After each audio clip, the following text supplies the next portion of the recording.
nuclear particles, most common one being neutron, which are uncharged, but all matter consists of atoms which have subatomic particles which have charge, protons and electrons, and charge ends with these particles. So for example, if we break down a proton into quarks, then the quarks do not have individual charge. Electron is a far smaller particle, so it cannot practically be broken down in that sense. But again, it is believed that you cannot break down the charge of an electron into a fraction of the charge. So charge will also always be a multiple of electronic charge. So as you know, electrons have charge of minus E or minus 1.6 into 10 raised power minus 19 coulombs. And protons have charge of plus E or plus 1.6 into 10 raised power minus 19 coulombs. Okay. So the charge of any body, any charged body, particle, whatever we call it, it will be positive Q if there is a deficit of electrons. So that is somehow we have removed electrons. And it will be negative Q if there is an excess of electrons. Because the protons are within the nucleus and glued together by very strong forces called the nuclear forces, okay, or the strong forces, one of the four fundamental types of forces. So it's not really possible to remove or add protons from any matter, but it is far easier to add or remove electrons. So for example, there are various different mechanisms by which a body or a material can be charged. For example, it can be rubbed with some material which possesses high friction, like when you rub a glass rod with silk cloth. So because of the friction generated between the two at a surface level, there is transfer of electrons from the glass molecules to the silk cloth. So as a result, the glass rod develops a positive charge and the silk cloth will develop some negative charge because there's transfer of electrons. Okay. And the method of charging is by induction, that is, and this typically happens in metallic materials, that when you bring a metallic object which is electrically neutral closer to another charged body, it can get polarized. So the electrons will tend to get attracted towards that charged body. If it is positively charged, then it will get negatively, they will get repelled if it is negatively charged. And as a result, there's some kind of polarization. That's another mechanism of creating charge. Another mechanism of creating charge would be to, polarize a body and then ground it. So the earth is an infinite conductor. So if you ground it or connect it electrically to the earth, then there is some transfer of charge depending on voltage developed. So these are various mechanisms. But whenever we charge a body, it will either have a deficit of electrons or an excess of electrons. So any positive charge that a body will have will be a positive natural number multiple of electronic charge. That is, it will be some natural number into 1.6 into 10 raised to minus 9. Similarly, a negatively charged body will have a net charge, which will be again minus n into E, where n cannot be a fraction, n has to be a whole number. So this is a simple principle which is important to understand, and it is called the quantization of charge. That is, charge cannot be broken into a fractional value of E. It has to be a whole number multiple of E, whether that is positive or negative. So now, the next important thing, the most fundamental thing in electrostatics is the interaction between two particles having charge, and that is given by, as you would have heard, Coulombs law. So Coulombs law is an experimental law. So that means it's not fundamentally derived from something else, but it comes from observation of experimental analysis or experimental situations where charged particles, stationary charged particles, interact with each other. So it tells us that if we have, like at a very simple level, it says that if we have two charged particles, Q1 and Q2, which are kept at a distance of R, then they will experience a force given by a force which is basically proportionate to product of their charges and inversely proportional to square of the distance. So this is called the inverse square law for distance or force. Okay, and the constant of proportionality here is a universal constant given by the value 9 into 10 raised power 9 Newton meter square per Coulomb square. which you can understand from the relationship over here. Yes, sir. Now the thing is, like, what we have to understand is that this is a sign sensitive equation. So if the charges are, for example, both positive, plus Q1 and plus Q2, then the force will come out with a positive sign, which means that it's a repulsive force. So if F is positive, it implies that it is repulsion in the above equation, provided of course Q1 and Q2 are substituted with sign, with algebraic sign. And similarly, if the charges are negative, but both of them negative, so they are like charges, then again the product will come out to be a positive quantity, which means the force will again be repulsive. But it is only in the situation where the product is negative, that is, one is positive and the other is negative. In that situation, what happens is that the force becomes negative, which means that in scalar notation, if the force is becoming negative, that means vectorially it's an attractive force.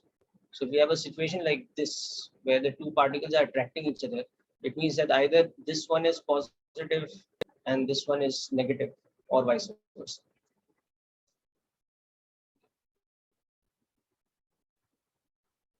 So if they are unlike charges or opposite polarity charges, then the force in the scalar notation with sign convention comes out to be a negative quantity.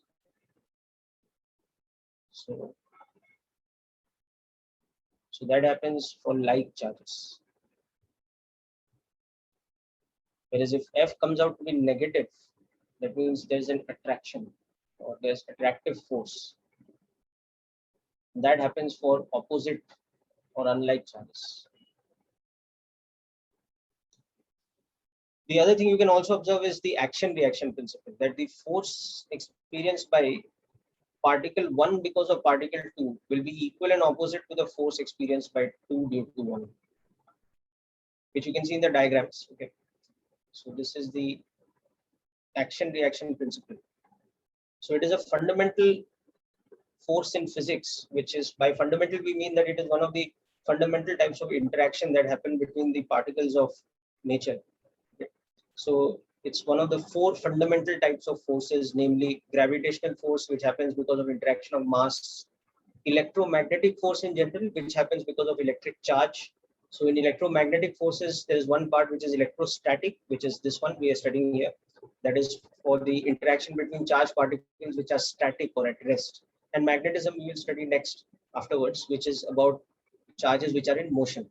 So collectively, this type of interaction is called electromagnetism, and it occurs because of the fundamental property of charge. And then, of course, we have nuclear forces, which are the the binding force responsible for keeping nuclei intact. Okay? And they are enormous amount of force, so they are called strong forces. And then at the subnuclear level, like subnuclear particles, when you break them down, there are interactions which are called the weak interactions or electroweak interactions. So these are the 4 fundamental types of forces known in physics.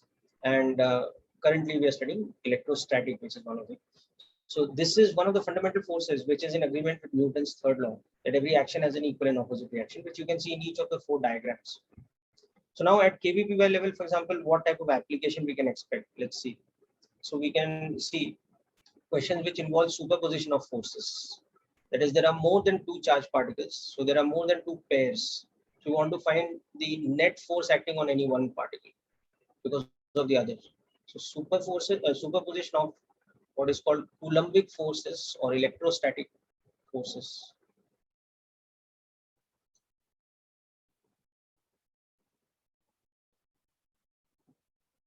So let's look at a simple kind of situation.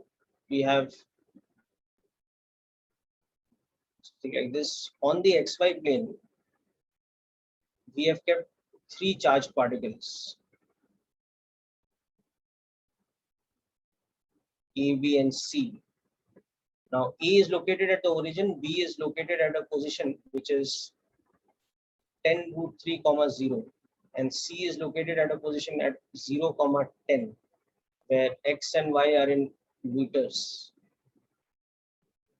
And now charge of C is plus 20 microcoulombs, charge of A is plus 10 microcoulombs, and charge of B In fact, let's do one thing. Let's make A's charge negative. Just to solve this. And charge of B is plus 10 microcoulombs. Now we have to find the net force,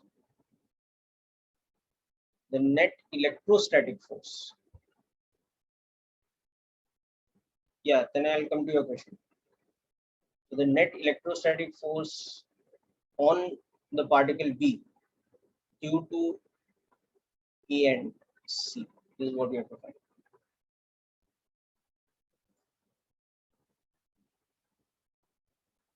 No, I will send the recording and the notes. So if you did not make notes, it will unnecessarily take you time, because we have to go a bit fast track in this part. And as I said, like, we are only doing the basics of each of the chapters. So just apart from the questions which I'm asking you to solve, you don't need to do any pen work right now. You can go through the notes later and jot down the important points, or you have that PDF also that is being sent to you for the question set as well as quick theory guide. So you can refer to that also. So anyhow, so I want to find out this over here, and it is given to me that in Coulomb's force, the constant of proportionality is 9 into 10 raised power 9 Newton meter square per Coulomb square. This is the constant. Can you repeat? I got this. Yeah, what I want to do is written on the board. Okay, there are 3 charged particles whose charges are given. These charges are in microcoulombs. Okay, so this symbol is for microcoulomb. So 1 microcoulomb is 1 millionth or 10 raised power minus 6 times a coulomb. Okay.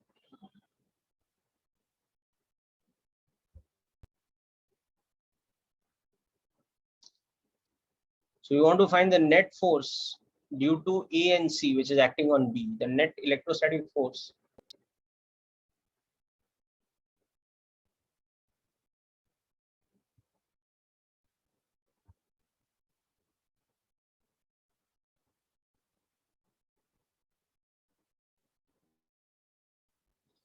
So now here what we have to do is, now we have to apply the concept of superposition of forces. That is the net force acting on B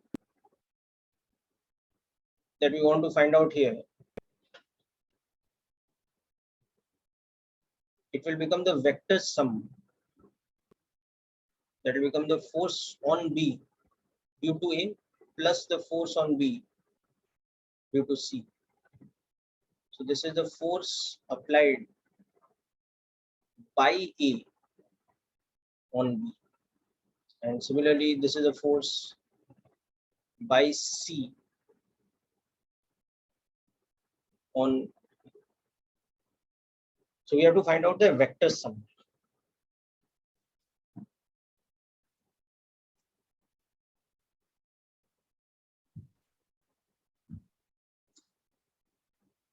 Okay, so what we end up doing in a question like this then is that we first find the individual forces and then we find their vector sum.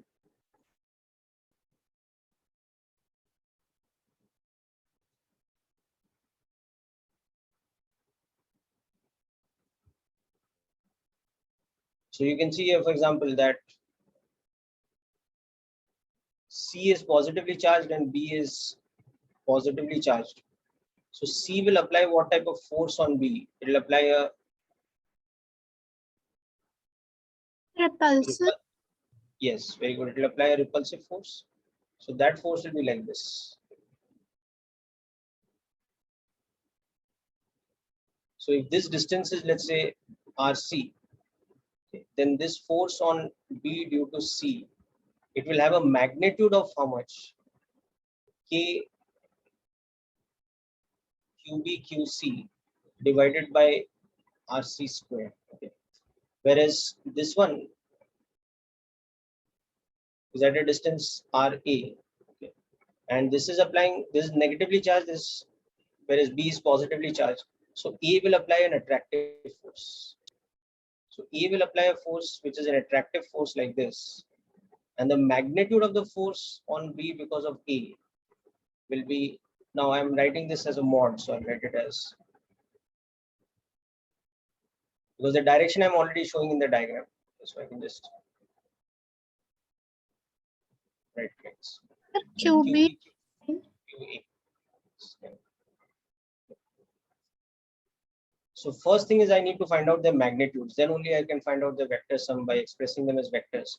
So you can see, so this is 9 into 10 raised power 9 into the product of these two charges, okay, B and C. So that will become how much? 2 into 10 raised power, okay, minus 6, so that's minus 12, but plus 2. So minus 10 divided by, now this distance was, this was located at 10 root 3 comma 0. The distance is 10 root 3 meters.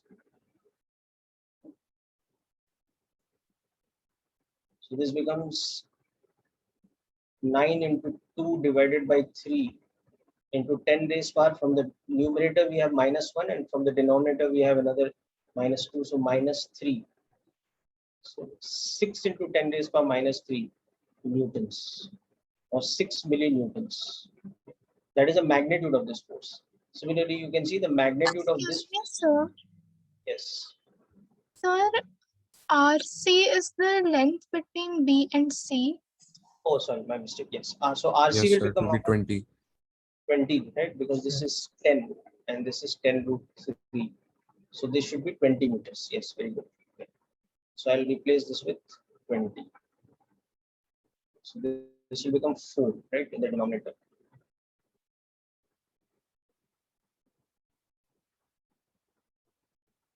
So it is 4.5 into 10 raised power minus 3. Is it correct now? Yes. Yes. Is there okay? Now what about the force on B because of A? This one will have the distance 10 root 3. So this is 9 into 10 raised power 9. Now I'm just calculating the product of the magnitude of the charges. Okay, so that is 10 into 10. So 100 into 10 raised power minus 12. So that's 10 raised power minus 10 divided by, now this is 10 root 3 squared. So how much this is becoming now? This is becoming 3 into 10 raised power minus 3, right? Okay. Now the important thing, how do we do the vector addition? So to express this as a vector addition, we need to understand how much is this angle. Can you tell me? This is tan 30 inverse of, yes, 30 very good, 1 by root 3. So you can see in the diagram tan theta is 10 divided by 10 root 3. So that means theta is 30 degrees. So this force that is there, FBC, we can write it as a vector as 4.5 into 10 raised power minus 3 into this unit vector cos 30 I cap minus sin 30 j cap. Okay, I hope it is clear why it is minus sin 30, because okay, this angle is actually like that. Okay, so the unit vector along this direction. So this is how we are expressing the force as a magnitude into a unit vector. So here the unit vector for that vector BC is basically the unit vector along the line CB. Okay, this is the unit vector along the line CB. Okay. So further, this force becomes like this: 4.5 millinewtons into root 3 by 2 I cap minus 1 by 2 j cap. So this is in newtons, this force. Whereas the other force is very simple in vector format. It is along the negative x-axis. So this one we can directly see FBA is minus of 3 into 10 raised power minus 3 I cap. And then what we have to do is we have to just calculate the sum of these two. So F net is FBA plus FBC. So simple stuff like this.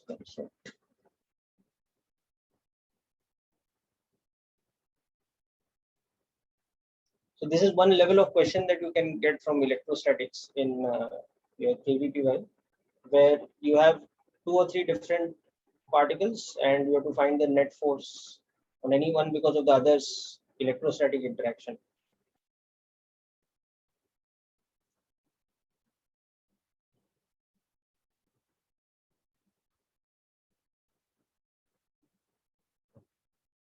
So I'll go a little bit fast here because we have to cover things, so you can pick up the exact solution and all later from the notes or from the video.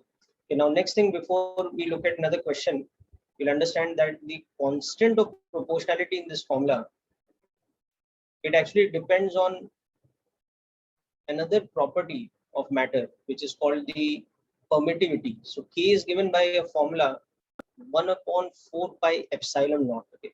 So this symbol called epsilon, okay, with the subscript 0 below. Okay. So this symbol stands for something called permittivity. Okay. And it is permittivity of free space or vacuum.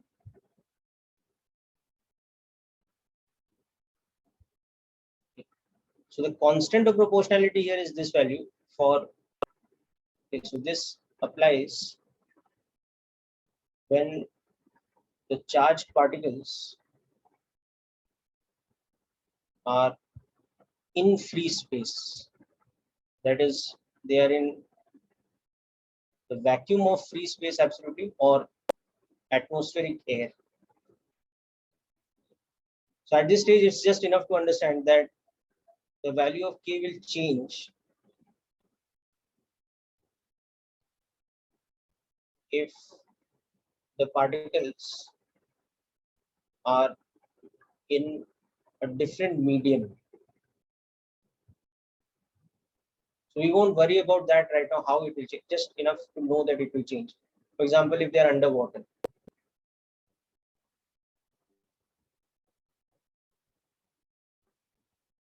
So then the value of this constant of proportionality will change.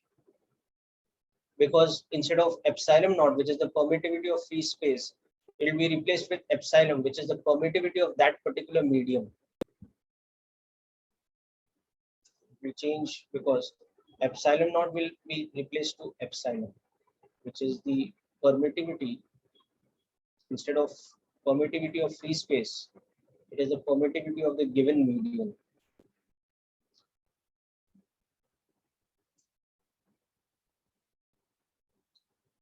Okay, so how this comes about and all, we don't need to worry at this stage. We just need to understand.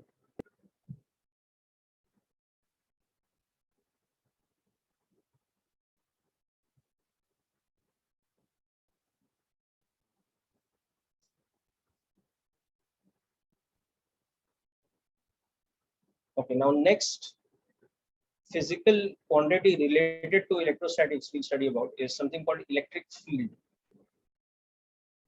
Can you please scroll up for a minute? Yes.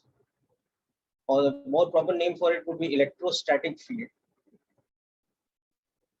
I'll scroll up, but as I said, like we don't need to get into making detailed notes because we really need to go through these things a little bit faster. Okay. So the constant of proportionality here depends on another universal constant called permittivity of free space, this one. And this equation that we have written here, this applies, or that means that the force can be replaced with 1 by 4 pi into epsilon naught, the product of charges divided by r square. So this equation is valid as long as the two charged particles are in free space, that is in vacuum or air. But the moment you put them in some other medium like underwater, then this equation has to be replaced in the sense that everything else will remain same, but epsilon naught will be replaced with epsilon, which will be the permittivity of that particular medium instead of the permittivity of free space. Okay, so hope this point is clear, madam. Yes, sir. Thank you. Okay. Okay. Now the next thing we'll talk about is electrostatic field. Okay. So the term field in physics refers to a situation when we have some kind of a physical property or a physical parameter which is present in all space. It is present in a certain region of space and it has different values at different points. So a very simple example of a field could be like in a certain room or a certain environment, we have what is called a temperature field, because at different points in that region the temperature may not be uniform. The temperature might be a function of the position xyz. So temperature is a physical parameter or a physical property which is varying from point to point in a certain region of space. So we can say that that region of space has temperature field. Similarly, any region of space might have what is called a luminous field. That is, there is a certain amount of luminous intensity of light present at all different points, and it's a function of the position. So like that, there is another type of field which is called electrostatic field. So what is an electrostatic field? It is produced by charge. Okay. And what electrostatic field affects, it also affects charge. So electrostatic field is a medium through which charge interacts with charge. Okay. So basically, we understand electrostatic field in this way, that any charged particle, just a moment.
Yeah, so coming back to this, any charged particle, okay, or a system of charged particles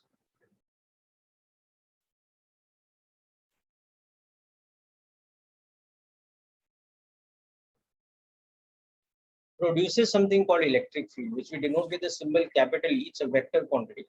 Okay, so it produces an electric field or electrostatic field. In short, it is called electric field in the region around it, such that if another particle, and this type of particle is called a test charge, because we use it to test the electric field. So another particle of charge plus Q naught is brought to a certain point P, and it experiences force, that is electrostatic force F.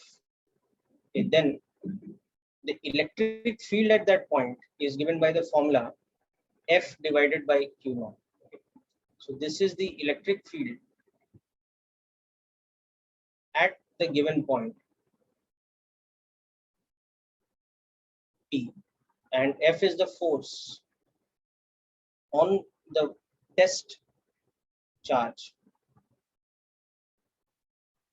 that is a charged particle of value plus Q naught placed at the point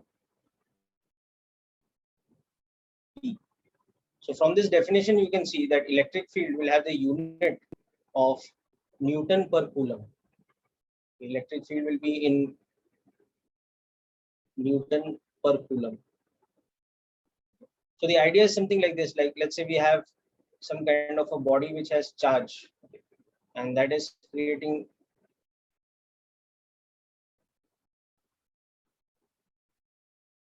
electric field around it. Okay. So this denotes, these arrows actually denote the electric field.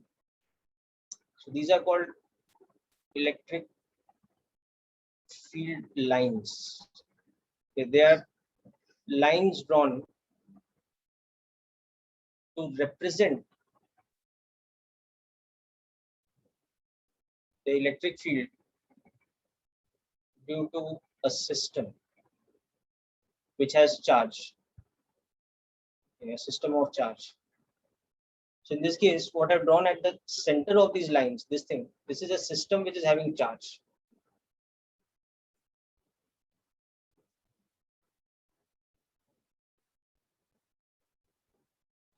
So what we are saying is that this system produces a vector quantity called electric field in the space around it, such that if we represent that vector quantity with a diagram, we should represent it by lines with arrows which are coming out of it. Why? Because now at any particular point P, if we want to measure the electric field, what we'll do is we'll place a test charge of charge plus Q naught at that point, and we'll measure how much force is experienced by it. So if it is experiencing a force F, then the electric field at that point will be given by the formula F divided by Q naught. Okay. So then we'll say that this electric field E at that particular point is the electric field produced by this system of charges, and that electric field is affecting the charge particle plus Q naught by applying the force on it. Okay. So electric Can field be in that both repulsion and attraction, right? Yeah, it can be attraction or repulsion depending on this type of charge we have in our system. So electric field is produced by charge and it affects other electric field. And charge in turn produces electric field and it affects charge. So electric field becomes like the medium of interaction between one charge and another charge. So if charge A is applying some force on charge B, what is happening is that the charge A creates something called electric field around it. And that electric field is what directly applies the force on the charge B. So in this case, the system of charges which are drawn at the center, that is creating this property of electric field around it. And that is why when I place a test particle plus Q naught at any point, it experiences a force because that electric field is interacting with it. And that is what is producing the force on it. Okay. So that is the meaning Q of, naught in the formula with the algebraic sign, right? yeah, so always the test charge is positive. Okay. So by definition, the electric field is defined by the force acting on a charged particle plus Q naught divided by its charge Q naught. Okay. Okay, is this clear? Yes, sir. So now, based on this, now we have a very simple formula that if we want to find the electric field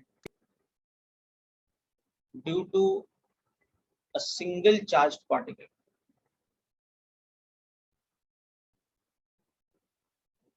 so we have a single charged particle, let's say, now in one case, let's say it's a positively charged particle. It's a positively charged particle Q. So now if we keep another charged particle, a test charge, at any position at a distance r from it, okay, or at any position vector r like from it, we place another charged particle, which is positively charged. We know that it will experience a force in this way. So the force will be given by Coulombs law. Okay. Q into Q naught divided by r square.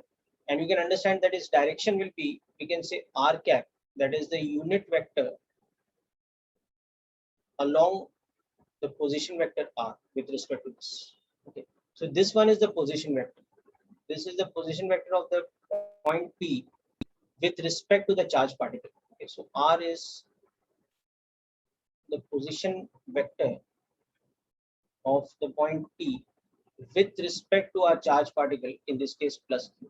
So the force is given by this. So therefore electric field there at that point will be given by the force divided by the charge of the test charge. So the electric field at that point will be given by this formula. So you can see that the field has a magnitude of kq by r square and direction repulsive when we are talking about a positively charged particle. Okay. So at every point, we can see that the field is a vector which is like this. So hence, when we draw the field lines due to a single point charge, so we draw the field lines by just drawing vector arrows for field at each point in continuation. So when we draw them in continuation, this is what the field lines look like. They look like radially symmetric lines or like rays of light which are emanating from that point charge in three-dimensional space. You have to imagine this in 3D. So the electric field lines are radially symmetric and outwards pointing from the point charge,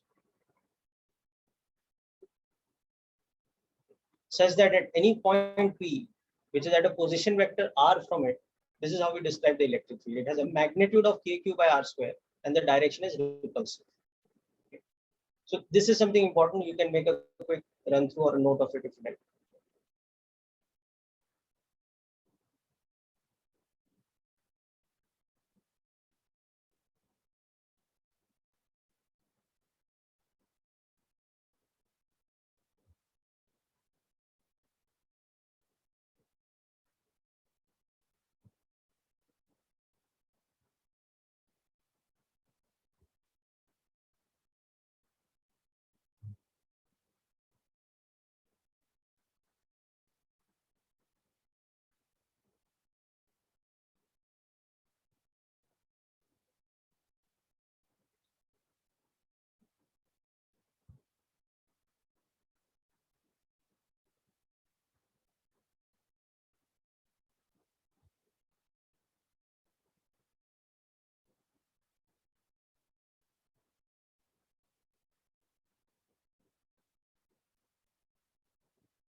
Okay, now likewise, if we have a negatively charged particle,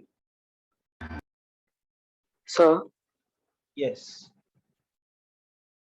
sir, in the last page, I have a doubt on the formula. yeah, tell me.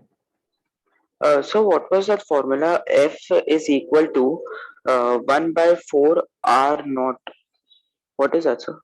That R epsilon naught. naught, that is the constant of proportionality. We discussed that above. Okay, the force is k q1 q2 by r square in magnitude, no? And with their k is what it is 1 by 4 pi epsilon naught, where epsilon naught is the permittivity. Yeah, sir. Yes, sir. Okay, so that's that same thing that we discussed. Yeah, so now like see what is happening. If we have a negatively charged particle, then what happens is that it is such that if at some point which is at a position vector r, this point P, we keep our test charge. Now remember, by definition, our test charge has to be a positively charged particle. So this will now experience which type of force? It will experience an attractive force. So the direction of the force you can see is opposite to R. It is an attractive force. Okay, so it is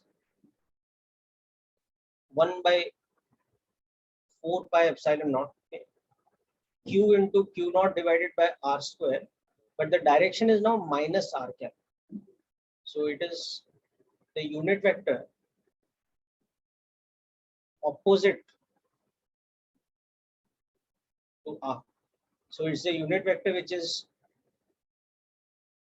attractive towards, it is pointing towards the particle minus. Okay, so now you can see that the field is F divided by Q naught. So this time the field will be a vector which is minus K or minus 1 by 4 pi epsilon naught q divided by r square. R. So once again, the field has a magnitude of kq by r square, but now this time the direction is attractive instead of repulsive. It is attractive for a negative charge. So this time when we draw the field lines, so at all various different points around this particle, we draw small vector arrows that represent the electric field vector, and we put them all together. So we see that they are radially symmetric lines, but they are like rays which are coming into that particle instead of emanating from that particle. Okay, so they are radially symmetric field lines, okay, pointing towards the minus q particle. This kind of situation we have when we have a negatively charged particle.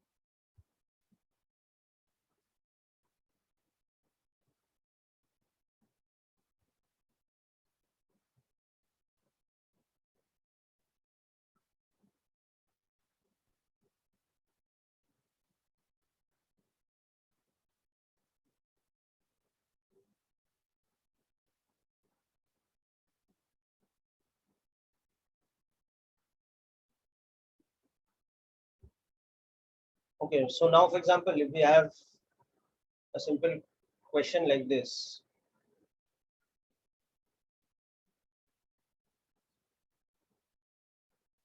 that on the xy plane, if we have placed two charge particles of equal charge at minus L comma 0, and the other one is symmetrically placed at plus L comma 0.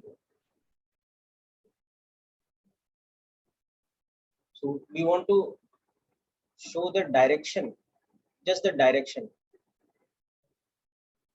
of the net electric field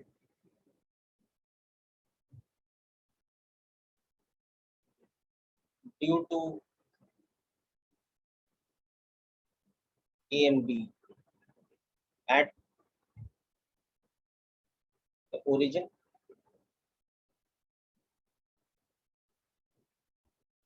at a point, let's say C, which is over here,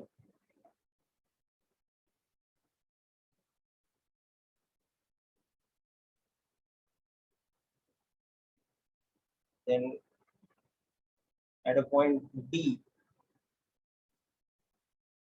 which is over here,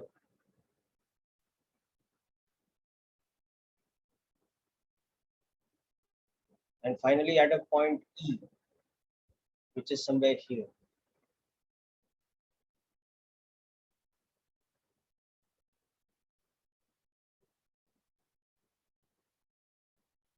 Now we have to only give the direction, not the magnitude. We don't have to find the whole thing. We just have to give the direction by an arrow to show the electric field vector. You can just represent it by an arrow, or you can also give it in terms of unit vector. So it can be an MCQ question, and where various options are showing you. Okay. So in this, what we have to do is at any given point, we have to use the concept that at any point, the electric field will be the electric field due to A plus the electric field due to B.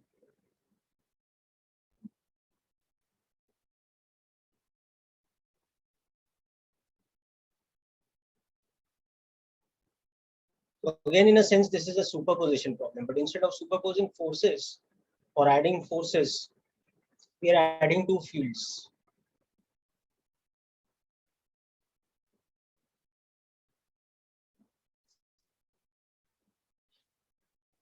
Okay, so the concept you have to remember here is that for a single charge particle, if you look at any point which is at a position r with respect to it,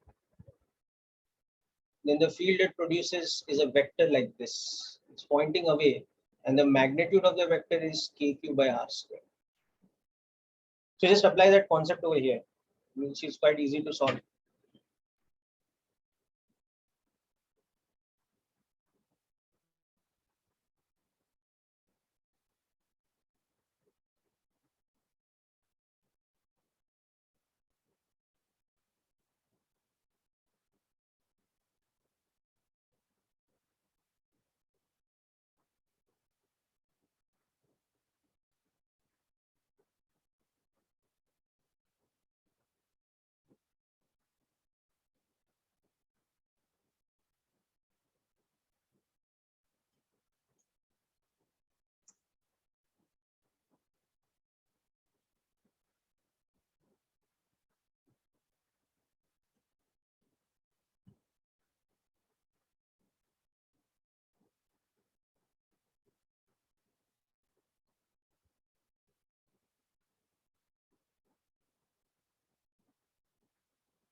So this is also positively charged. This is also positively charged. This is also at a distance L. This is also at a distance L. So now, for example, at the origin, if we are checking the net field, what we'll see that the field produced by A is repulsive in nature and is like this. It's a vector which will be like this. Okay.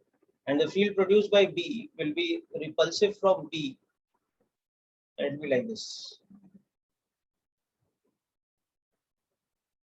And here what will happen? The field due to A will have a magnitude of same as the field due to B, which is kq by L square. Therefore, the net field, which is the vector sum of field due to A and B, will become how much here? It will become 0. So at the origin, you can see that is what's happening. But in the same diagram, I can show you, for example, for a point like this, which was a point at 0, L or whatever, the field due to E would have been in this sort of direction.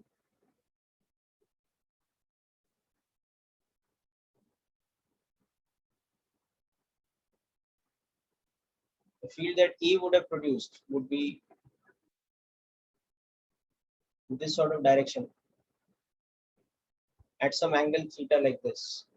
Now from this symmetry, you'll understand that the distance that B is at is also the same. This distance is equal to this distance, and therefore B would produce a field which would be like this. Okay.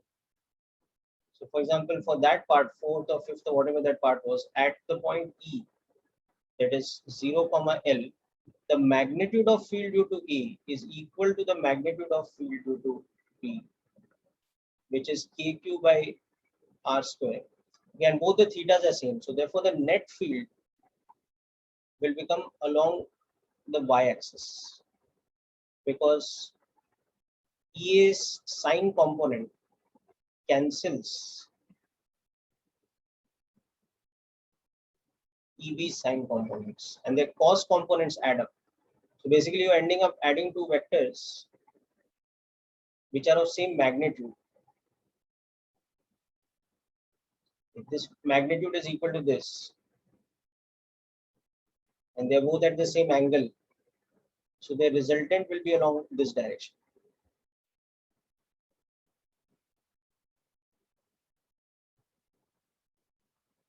Because their sine components will cancel. If they are having same magnitude of E each. So for us, more important is just the direction. So it will be along the y-axis. So at that point, the net field will be in this direction. At this point, the net field is 0. Now, likewise, also work out for this point. And also work out for this point.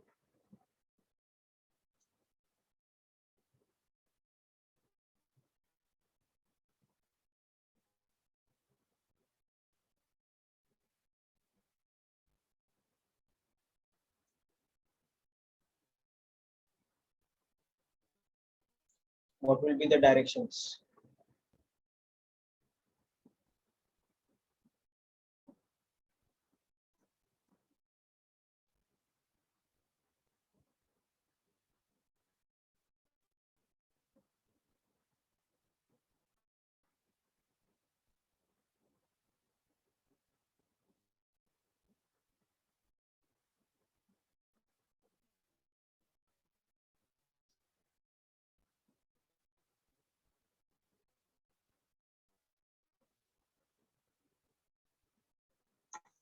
Okay, so hope the vector analysis is clear over here.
Done.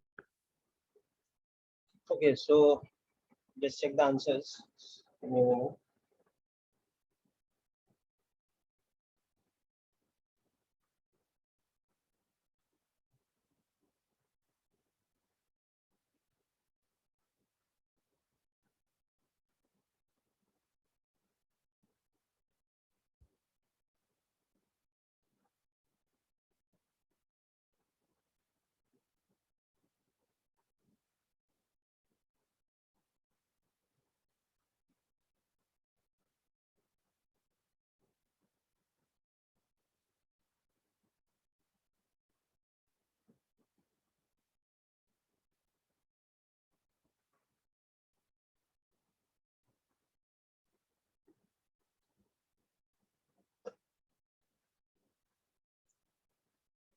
Yeah, so I'll just show you the answers for these 2 points.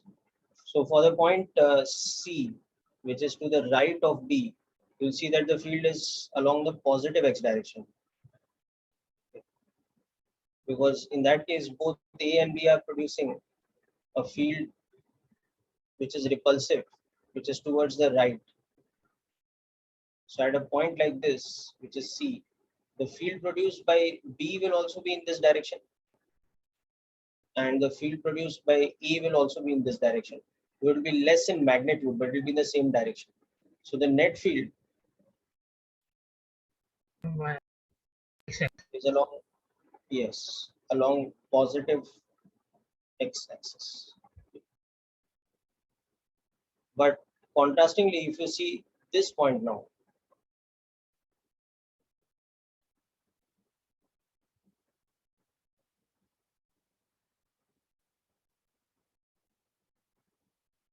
now we are talking about this other point in between, but not symmetrically in between, randomly in between like this, which is at L by 2 comma 0.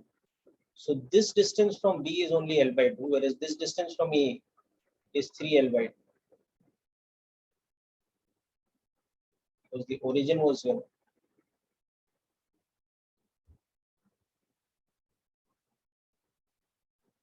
So this distance is 3L by 2. So what is happening is that the field produced by A is in this direction, but the field produced by A is much lesser in magnitude. It is in fact 1/9, because the distance is 3 times compared to the field produced by B. So the field produced by B in this case will be larger than the field produced by A in magnitude, because the distance R from B to D is only L by 2, whereas the distance between A and D, that is 3L by 2. So the distance is more, so the field is less. So field of B dominates, so the net field will become in this sort of direction.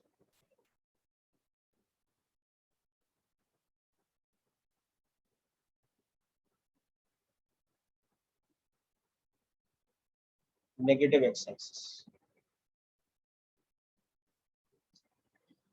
Okay, so rather than anything very complicated, in electrostatics, you will see that in KVPY first attempt or 11th class, basic conceptual type of questions which you can logically do by just applying the fundamentals, this kind of thing can apply.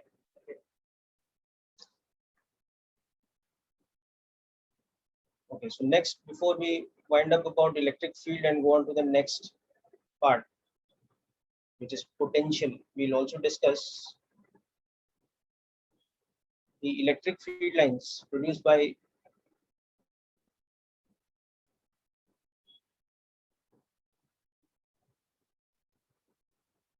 a dipole.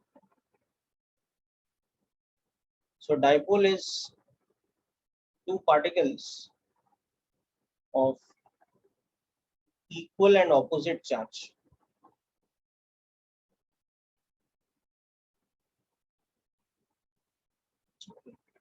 Kept at fixed distance.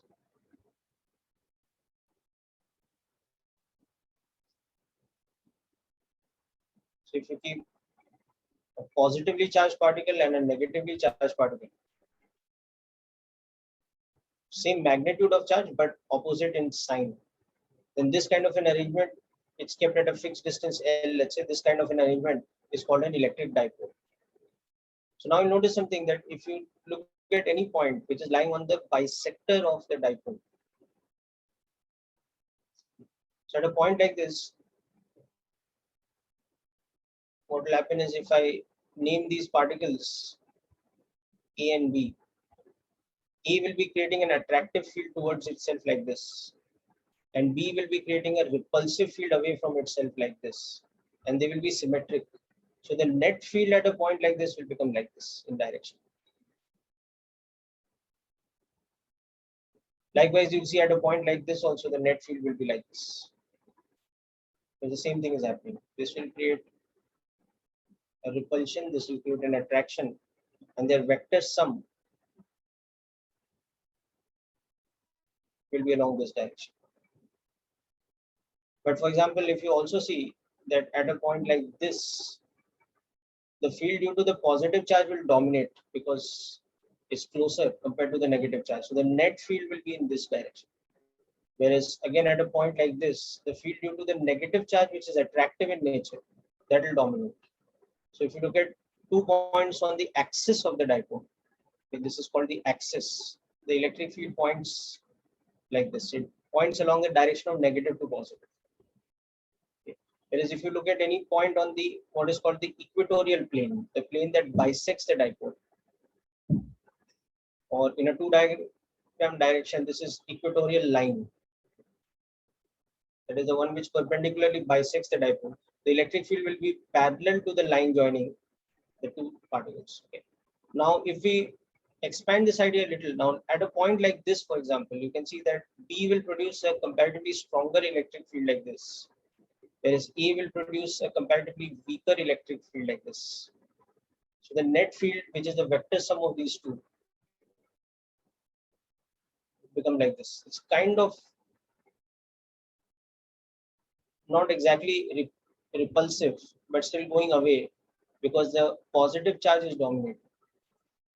And similarly, if you look at some random point like this over here, you see that this one dominates over the repulsion from B.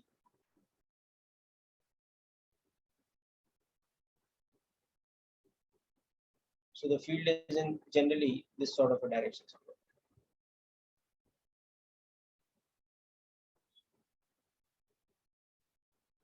So we put together this at various different points for the dipole.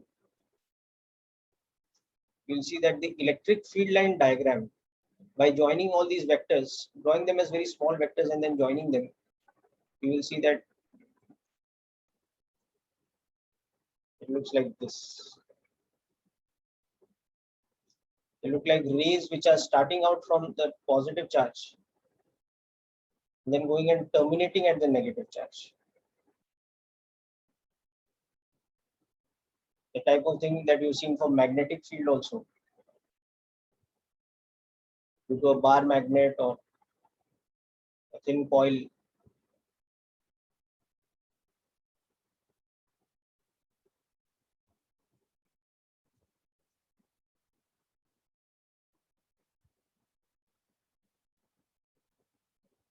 So this is how this looks like.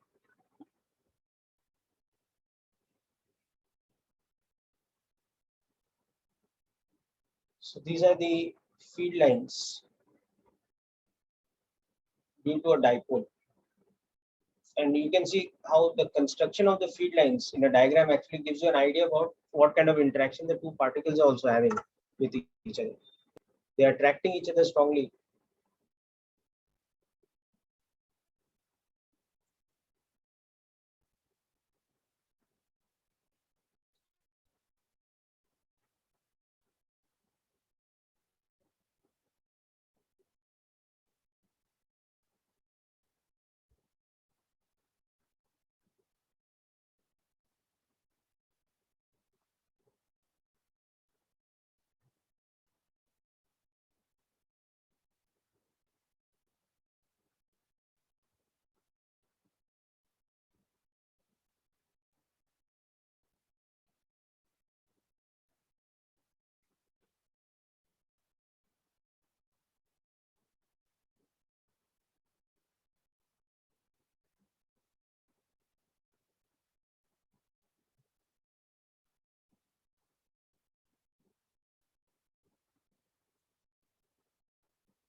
Okay, so that is the electric field due to a dipole.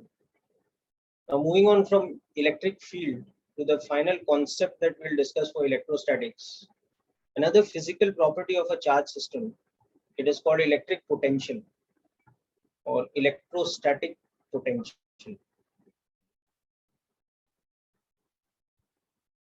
Actually, this is the same property that we talk about of in current electricity also. The potential difference between 2 points in a circuit with a resistance R connected in between that one. So it's denoted with the symbol V because we measure it in a unit called volts. So unlike the electric field, which was a vector property, this is a scalar property of a charge, a charged particle, or for that matter, it can even be for a system of charged particles. Is this or for a system of charged particles?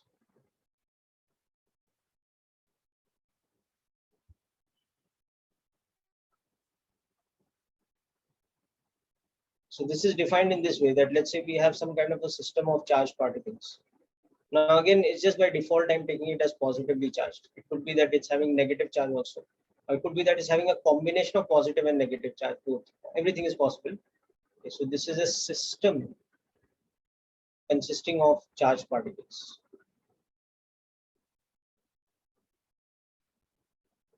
Now at any point, let's say P, we want to define the potential at that point. So potential at the point P, which is nearby to a system of charge. So that potential, it is given by a formula, work done divided by Q naught. Okay. And in this, what we mean by the term work done divided by external, work done by external, this is the work done by an external agent.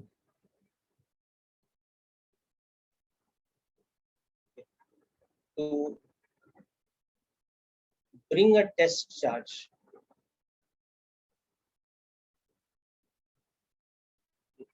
plus Q naught, a particle of charge plus Q naught from infinity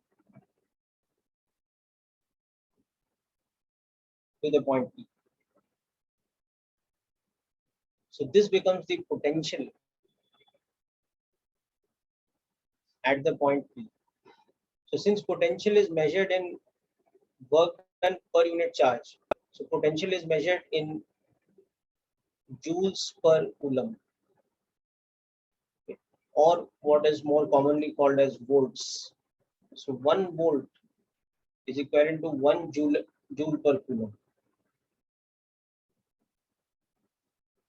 So the potential at a point will be equal to 1 volt. If to bring a particle of charge plus Q naught from infinity to that point, you have to do a work of these many joules against the system. It can have both also, like a dipole, for example, has both positive and negative charge. So it can have a combination of positive and negative charge also. It can have a combination such that the net charge is even zero, like in the case of a dipole, or it could have a combination such that the net charge is non-zero, either positive or negative.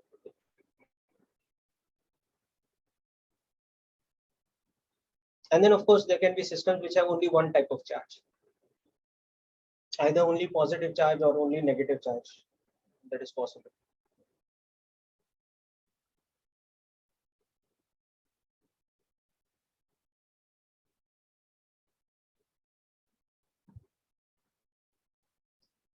Okay, so this is the definition of potential at a given point.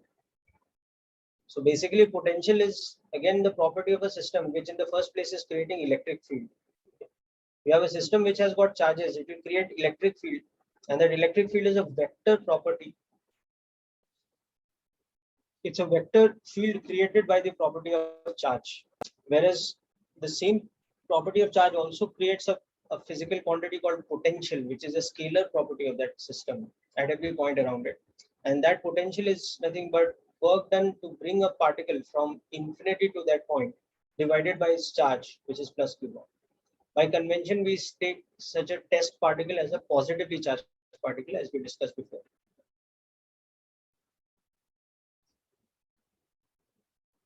So now we will look at the fundamental formula for potential without getting into its derivation, because the derivation will be difficult to understand here, because we haven't really started with work by energy yet. Okay, at a later stage you can look at the derivation, it's going to be simple enough. So we will look at the first formula, which is the potential V due to a single particle Q at a point at position vector r with respect to it.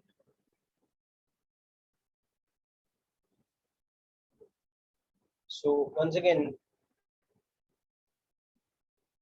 if the particle has positive charge,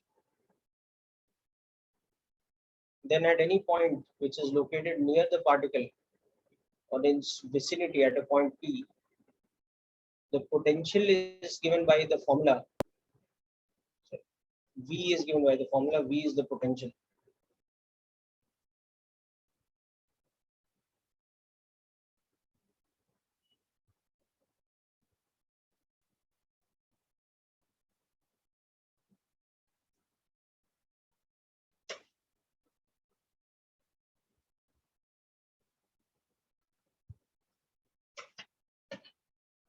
So positive charge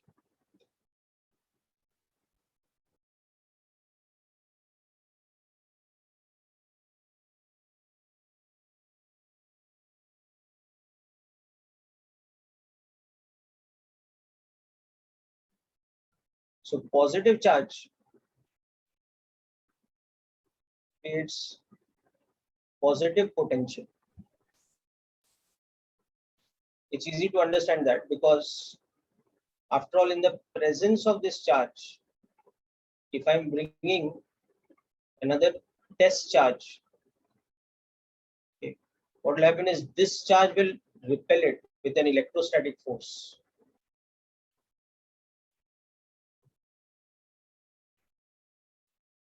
Okay.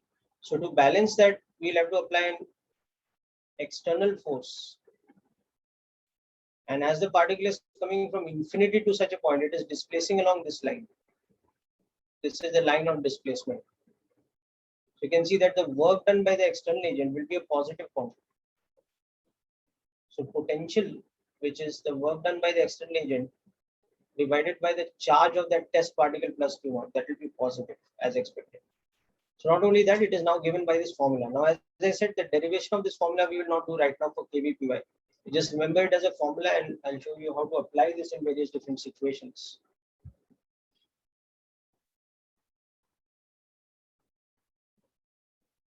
So now, for example, we have a situation like this. We have a three-dimensional system.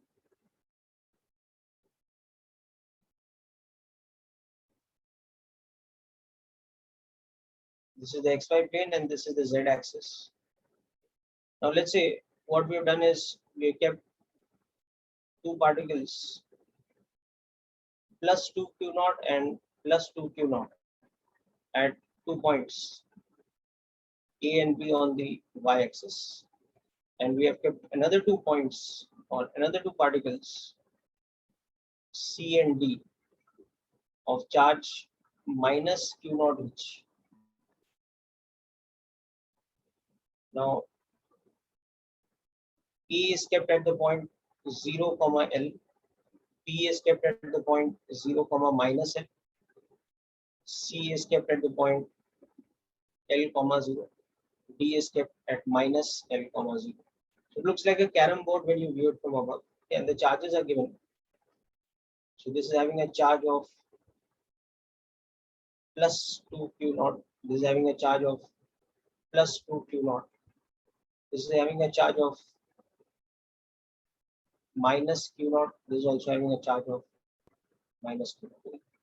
So what we want to do now is we want to find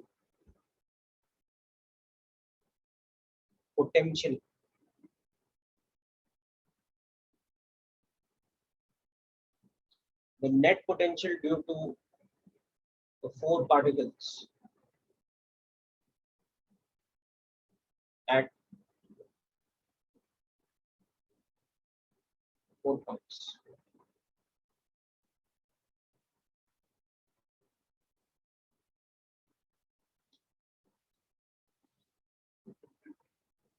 So we just have to apply the above formula again along with superposition. So just try this out, people.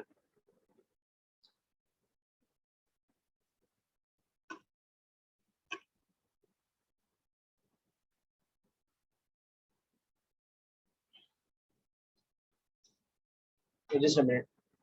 I have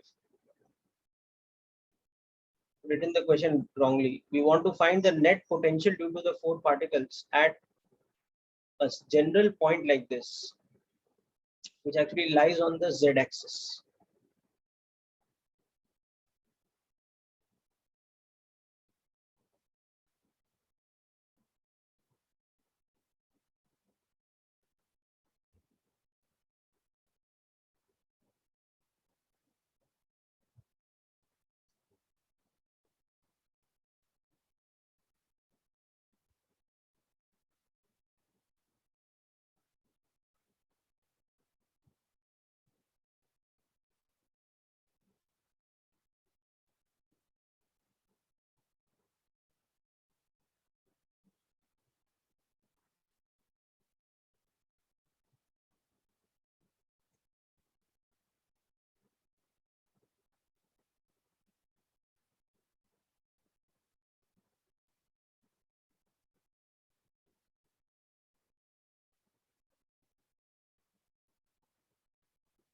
Okay, so work this two out first, then we'll discuss more.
Okay, so before going through the solution, I will also explain to you.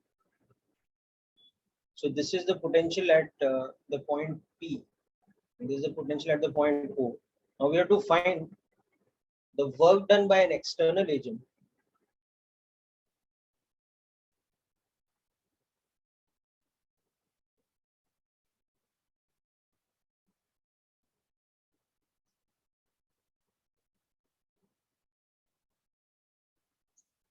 to move a particle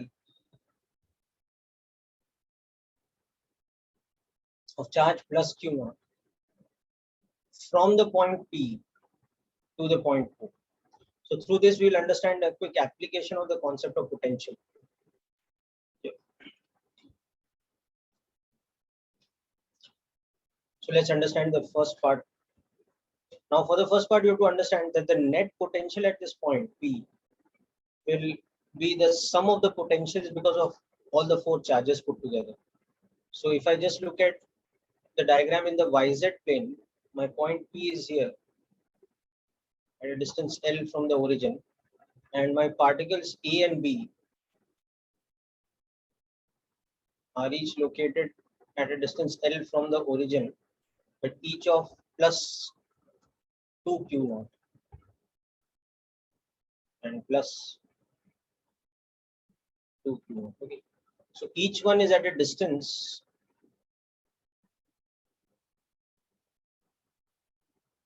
of L root 2. So the potential at the point P, the potential due to the particle A, let's say VA, or V at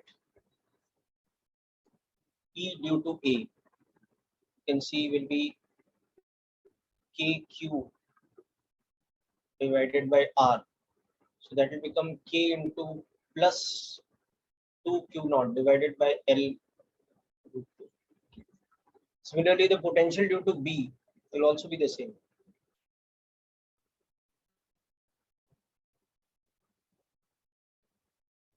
That will also be K into plus 2 Q naught divided by L root 2. But if you now look at the diagram from the XZ plane point of view, as you're viewing it from the other side, then your particles C and D are located like this, but they're having charge minus Q naught, minus Q naught. The point P is still here on the Z axis at a distance L. So these two distances R are also the same. And sorry, the last one is minus Q naught, not plus Q naught. So at the point P, the potential due to C will be K into QC divided by RC. So that will become K into minus Q naught divided by L. And likewise, the potential due to the particle D will also be the same.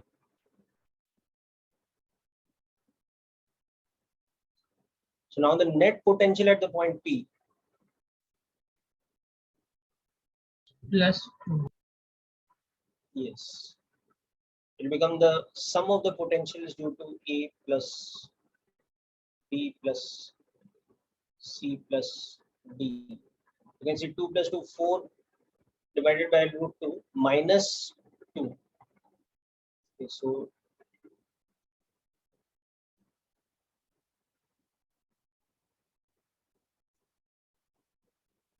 this will be the potential at the point P.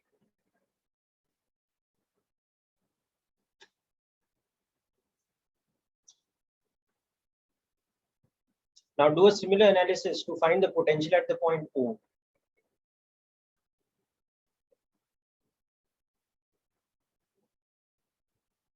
How much is the net potential? Sir, it's plus 2, right? Plus 2. It should be plus 2. Yeah, my mistake. So, or Plus 2. root 2 KQ by. Yes, yes, we can write it as plus root 2.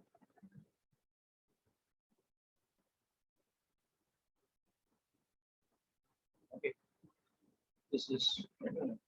Now, similarly, at the origin, all we have to do is we have to replace the distance R from L root 2 to L for each of the particles. So for the origin point, you can just see it from above only. We want to calculate potential at this point, and all the particles are equidistant.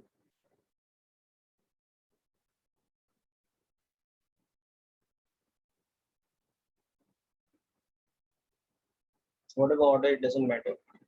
So the potential at the origin will become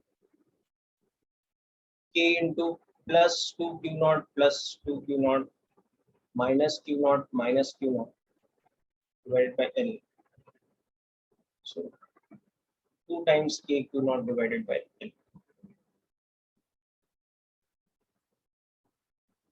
So this is the potential at the origin because of the system.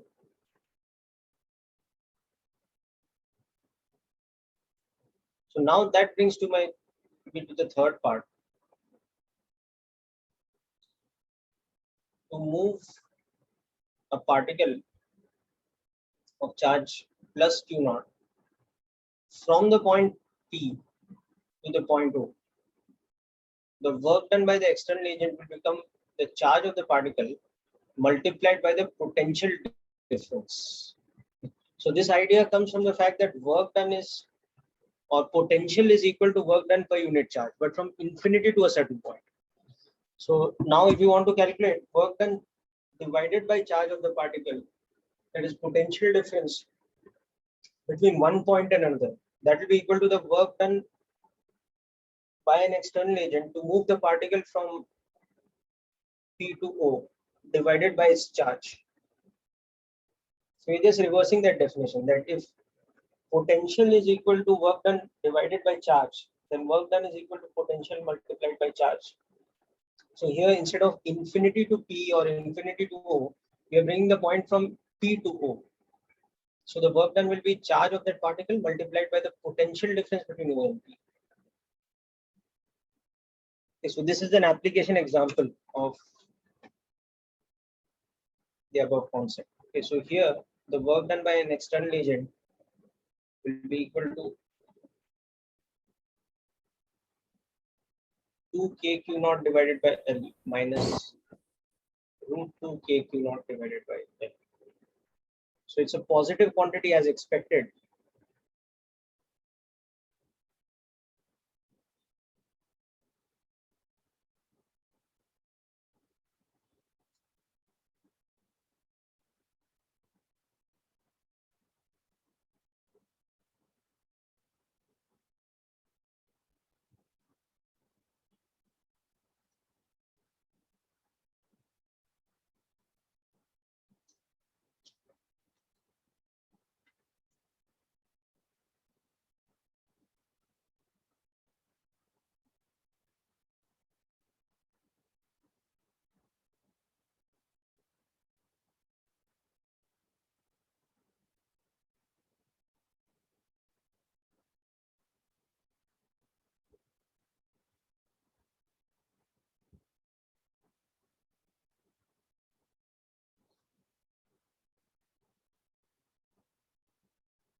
Okay, people. So this is the related electrostatics kind of applications. Okay.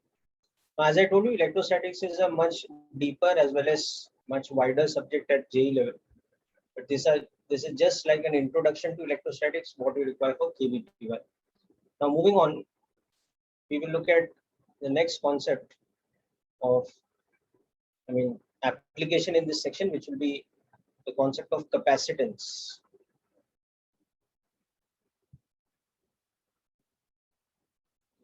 So capacitance is a property in general for a conducting body, that is a metallic body, okay, or for a capacitor, that is a device made for storing electrostatic energy and charge.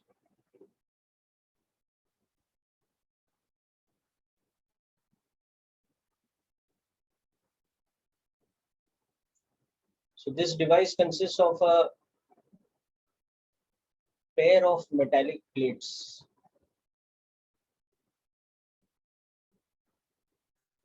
So let's understand this property of capacitance. So the first definition for this one is a property of a single conducting body. So for a metallic object, say any metallic object like this, if we give it a certain amount of charge Q, now that we've understood potential, we'll understand that this charge will create an electric field outside the metallic body, such that now it possesses a certain potential. So if it is given a charge Q and it develops a potential V, then the capacitance is defined as the Q by V ratio. So V is the potential of the metallic body developed when given charge Q. So capacitance is measured in a unit called farads or Faradays. Okay. Where 1 farad is equal to 1 coulomb per volt.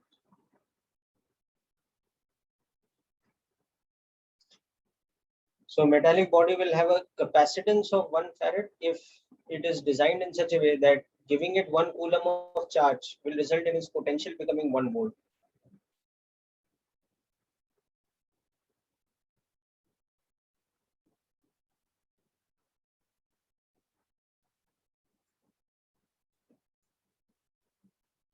So we can think of this as an experimentally determined quantity.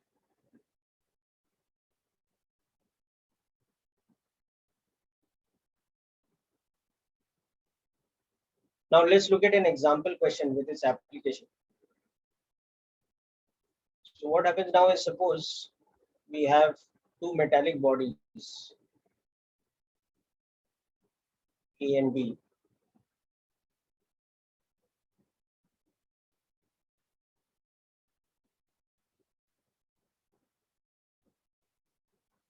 Have capacitances. Capacitance for A is, let's say, 12 microfarads.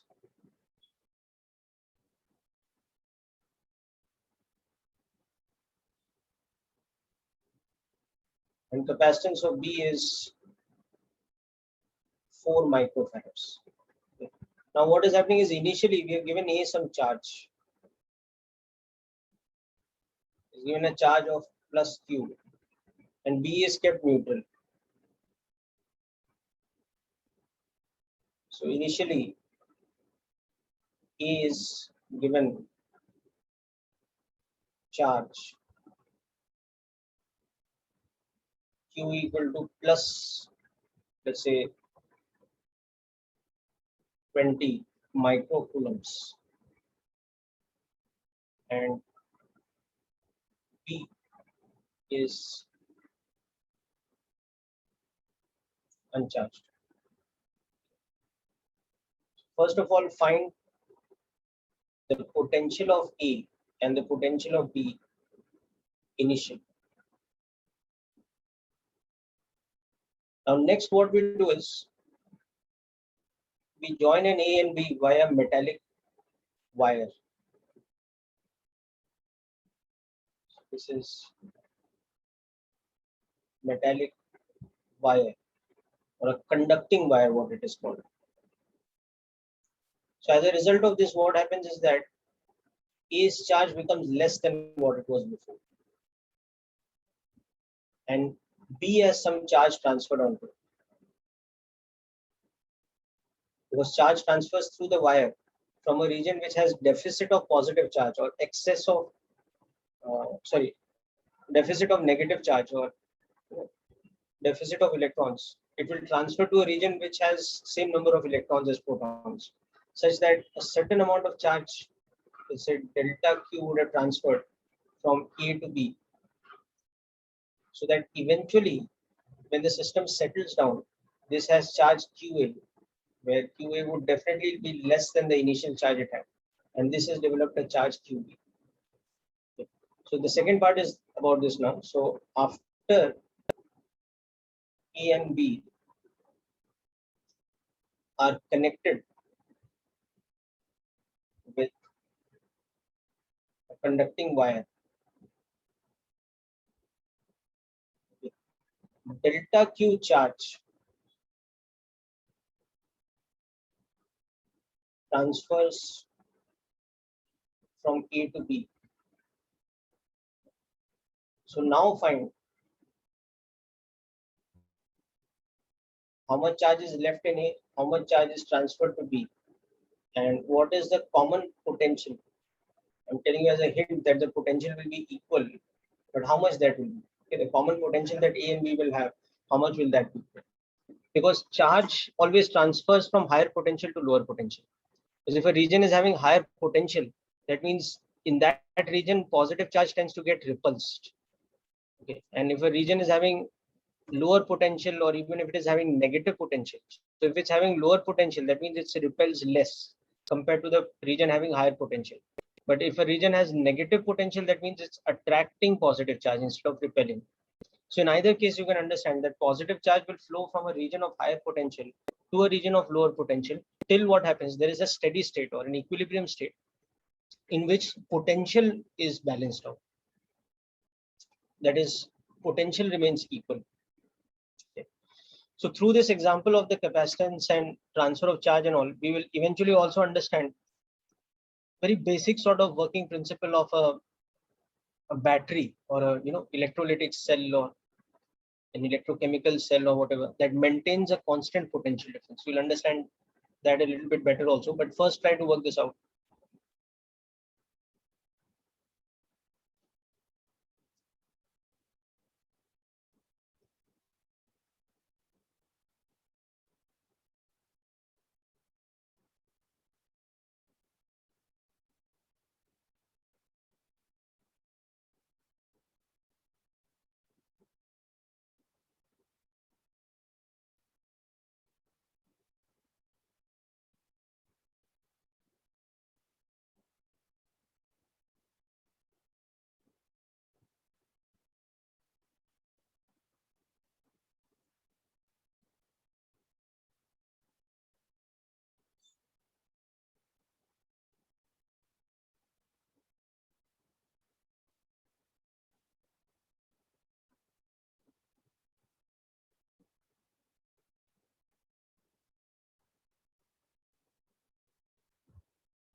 Okay, so let's work this out. Yeah, so we have to just use this formula that in general Q is equal to CV.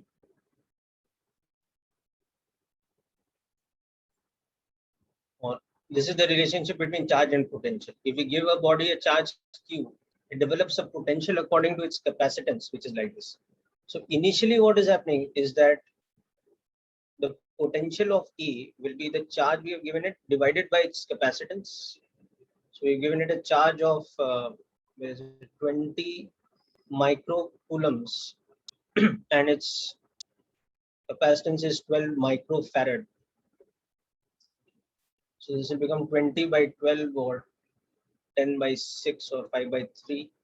So 1.67 volts. Whereas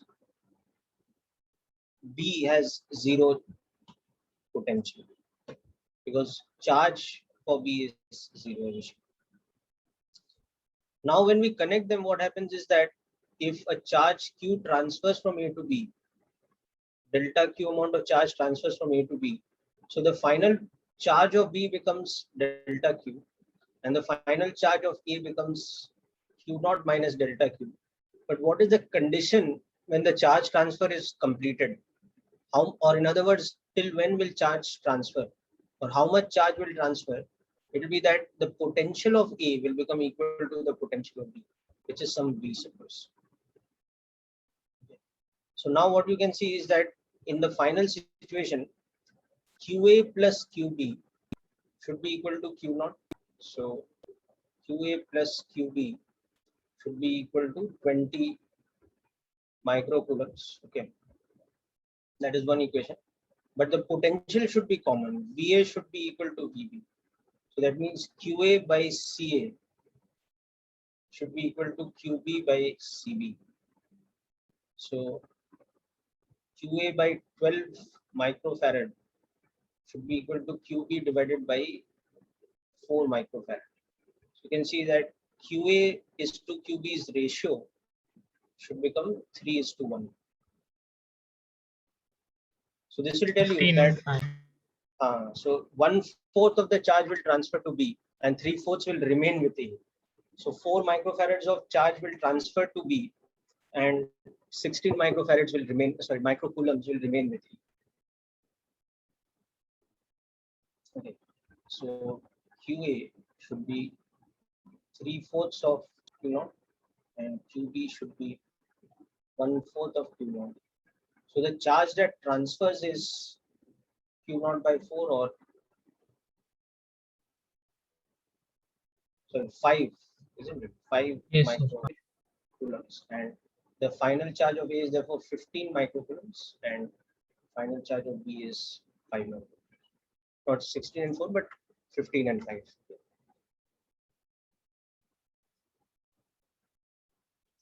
So actually through this type of process only, we will also eventually understand the whole process of electric current. So in this case, what is happening, like if you are doing this experimentally, like you have two chunks of metal A and B. Now, even though it's not important here right now, but eventually we'll also learn that actually capacitance is something that has to do with the physical size or the dimension. The larger a conductor is physically, the more capacitance it has. And the smaller it is physically in dimension or in size, the less its capacitance is. So basically a larger conductor has an ability to hold more charge and a smaller conductor has an ability to hold less charge. So that you can see from the formula that Q is equal to CV. So if you were to charge two conductors to a common potential V, then the one which is larger in size would be holding more charge. So it has more capacitance. So anyway, this is something to do with that. So basically here, you're given one of them some charge, the other one is uncharged. And initially there is no path for charge to transfer from one to the other. So the charge remains the way it is. A has Q naught and B has 0 and A has a positive potential for that reason and B has 0 potential. But the moment you connect them with a conducting wire, now the conducting wire has the property that free electrons can transfer very easily through it. There is no, you can say no hindrance to the flow of electrons, free electrons, because of potential difference. Okay. through a conducting material, whereas a non-conducting wire, like a wire made of cotton wool or something, it will not conduct electricity or it will not conduct charge. So there will be no difference in that case. But in this case, because we have connected a metallic wire, so what we are showing over here as delta Q transferring from A to B, actually in reality what will happen, there will be electrons transferring from B to A. So B will develop a deficit of electrons, so it will develop some positive charge. And A, what happens, some electrons come to A, so its positive charge will start to diminish because negative charge is coming to it. And that process will continue till what happens, till the potentials become equal. So here, if we were to do this experimentally, almost the moment we connect it with the wires, that process of transfer of electricity is completed. It doesn't take any time. Just like if I put an ammeter through the conducting wire, I will not be measuring some constant amount of current. Okay.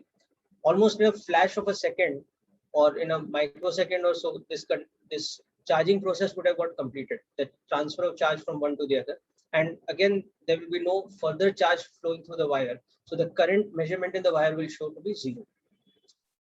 So that is the difference between something that produces constant potential difference, like an electrolytic cell, versus, yeah, that's true, Vedant. So actually, conventional current that we consider because of historical reasons rather than anything else, we imagine positive charge flowing from higher to lower potential. But in reality, what is happening is negative charge is flowing from lower to higher potential, and it's equivalent. Whether I say that minus 5 microcoulombs worth of electrons transferred from B to A, or I say that no, some imaginary particles carrying positive charge transferred from A to B taking plus 5 microcoulombs, it's one and the same thing. So there's no problem with that assumption, that conventional assumption that current consists of positive charge flowing from higher potential to lower potential.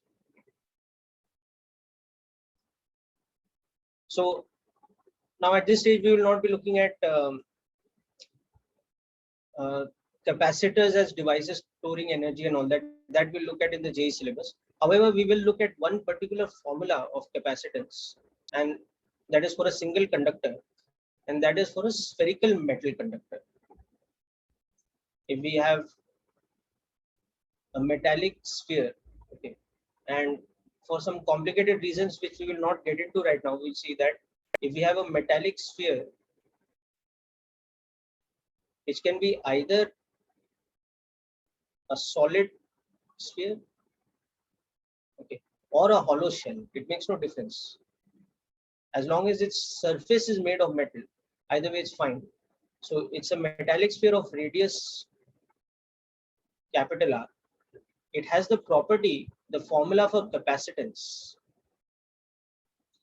It has a capacitance given by 4 pi epsilon naught R.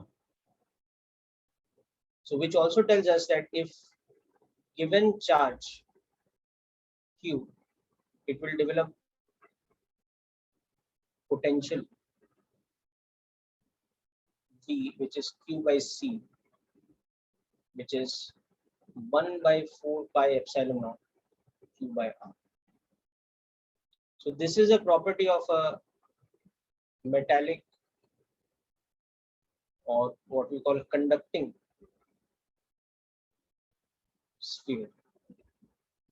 Just by understanding that the capacitance for it is given by this formula, the second thing can be understood very easily, just from the formula that Q is equal to CV or V is equal to Q by C. And as you can see, the capacitance is related to the geometry, the radius, the size of the object. So for example, in the previous question, if we had used two metallic spheres, then the fact that their capacitance was in ratio of 4:1 or whatever, 3:1, yeah, it was 3:1.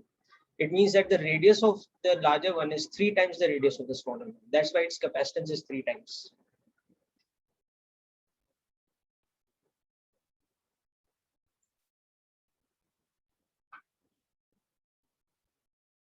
Okay, so this is an additional formula.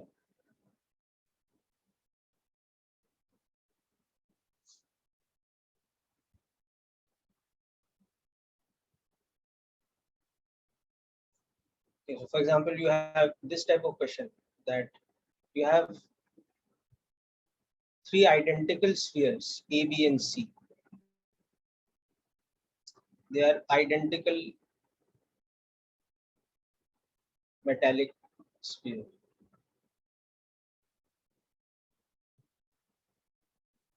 Now initially A is given plus Q naught, B and C are neutral. Now B is brought in contact with A, and then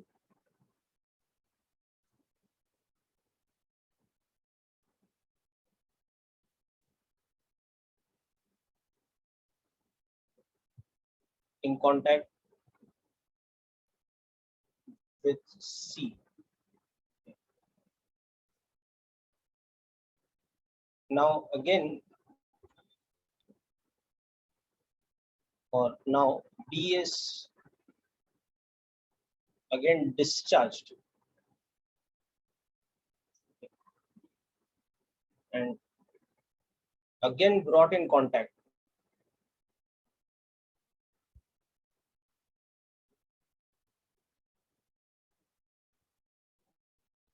with A and then with C. So find the final charge on A, B, and C.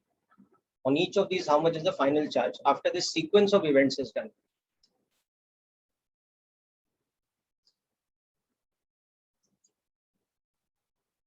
So the key thing to stress on here is to understand that because they are identical, so they have equal capacitance.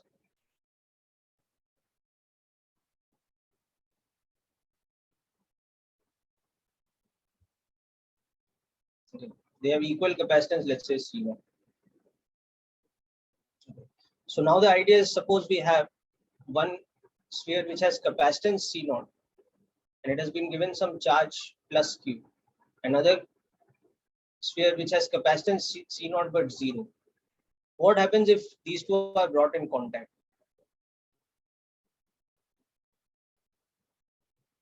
They will share their charge equally because they have equal capacitance.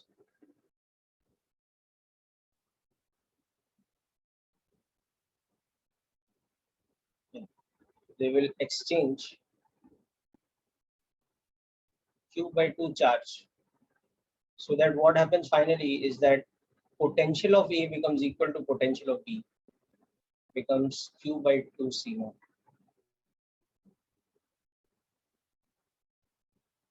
Right. So that concept we have to use it. So just try this out, and with this we'll conclude today's session.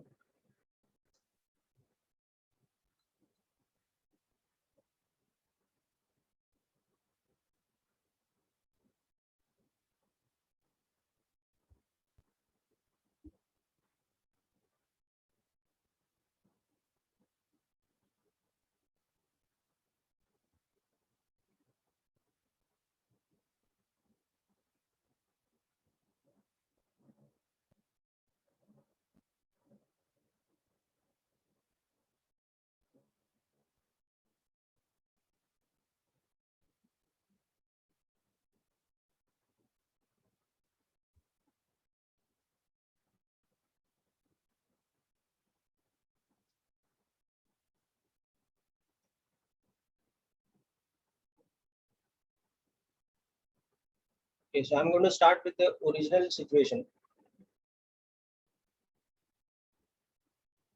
where this one has a charge of plus Q and these have 0 charge. So potential of A is plus Q by C0, potential of B is 0, potential of C is 0. Now after A and B are touched,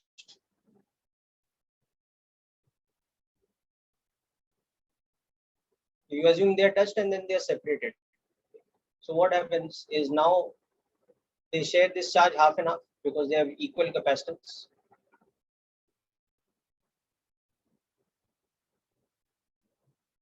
So this now has charge Q by 2. This has charge plus Q by 2. This has 0 charge. So potential of A becomes equal to potential of B.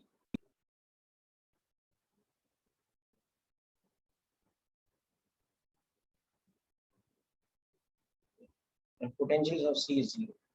Now next what we are doing is B and C are touched. So they will share their charge. You are remaining keeping A undisturbed. So the Q by 2 which was on B, now it will get distributed between B and C.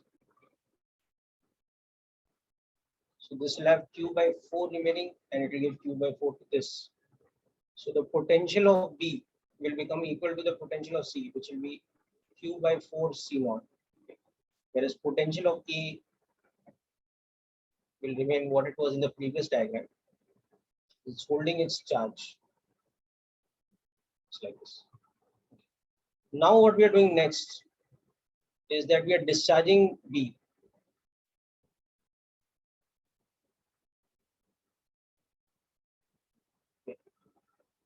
So B goes back to having 0 charge. A and C retain the charge which is in the previous diagram. So Q naught by 4, Q naught by 2. So this has a 0 potential. This has a potential of Q naught by 4 C naught. And this has a potential of Q by 2 C. Actually all Q instead of Q naught. But anyway.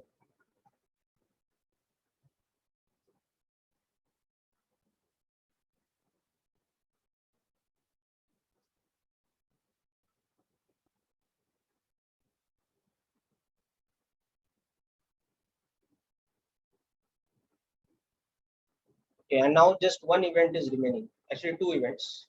Again, we are bringing A and B in contact, right? And then we are bringing B and C in contact after that. So now, after A and B are touched, what happens? Again, there is sharing of charge. So A is now left with Q by 4 because it had Q by 2 initially and B did not have any charge. Q by 4. C is also having Q by 4. So interestingly, now you can see that the potential of A has become equal to the potential of B, but that has also become equal to the potential of C, even though we have not brought them in contact, but it's just the way we have done these operations. So finally, what happens now when B and C are touched? There is no transfer of charge. There is 0 charge transfer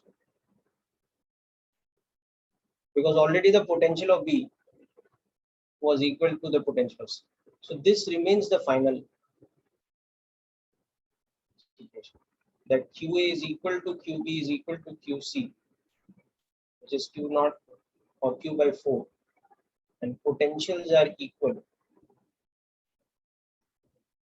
Now notice one thing, that in this case there is no charge conservation happening because in between we have discharged B. So as an external agent we have removed some charge from the system.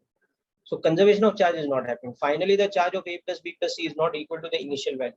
It is, as you can see, 3Q by 4, whereas we had started with a charge of capital Q. But because of this series of events where they are bringing them in contact, this is the final situation we are getting, that they are all three at the same potential.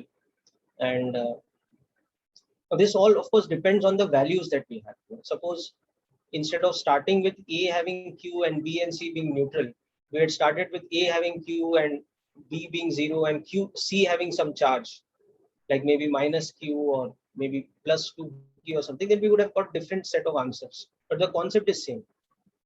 Or if the sizes were different, so their capacitances would have been different. So for example, if B had double the radius and A and C had the same radius, then B's capacitance would have been double. So this type of logical type of question. So ultimately it becomes more like a logic based question, but the physics concept you are applying in this is this, that capacitance, then the relation between potential, charge and capacitance. And also in case you're dealing with metallic spheres, then you should know that the capacitance is proportional to the radius. 4 pi epsilon naught r, so it's directly proportional to the radius. Okay. Okay, people. So we will conclude today's session here. So in this week, what I would like you people to do is from your KVPY module, you either have the physical copy or the PDF, whichever you have. You start going through the sections towards the end, which is electrostatics, current electricity, magnetism. So you can do some questions based on electrostatics from previous year KVPY papers. Most of the questions in the exercise are from previous year papers or sample papers, which are published in the website also. I will share the PDF definitely then. And what you can also do is, as a preparation for next class, you can just go through the theory section in that PDF, which is for current electricity and magnetism. Current electricity part you will find quite easy because you might be familiar with combination of resistors and all that from class 10th itself. So Yes, just do additional things. Okay. And if you are very keen on doing a little bit more on these chapters, then you can also go through, you can do a quick run through of H.C. Verma's theory part in electrostatics from H.C. Verma part 2. But you know, if you're not familiar with electrostatics from before, which is the case with most of you, I would suggest don't do that because there's too much of work to do then. Okay, just stick with whatever little I've taught you here, and then do a run through of the specific portion given in the booklet and try solving questions. Then if you have time remaining, then do a preparation for the next lecture in which we'll discuss about current electricity and magnetism. Yes, I will be sending the recording as well as the PDF notes of today's lecture. So that's it for today's session, people. Wish you all the best and have a great Sunday. Thank you, sir. Thank Yeah. you, thank you, sir. sir. Thank you, sir. Bye, people.